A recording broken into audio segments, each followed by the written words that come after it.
Day 6. Common verbs. Common verbs. Genellikle kullandığımız fiiller.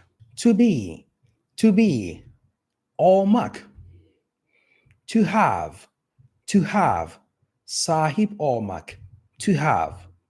To go. To go. Gitmek. To go. To eat. To eat. Yemek. To drink. To drink. İçmek. To drink.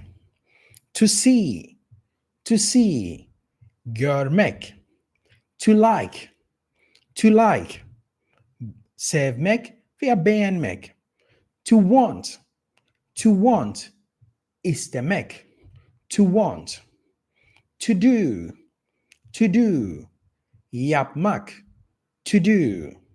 To speak. To speak. Konuşmak. To speak.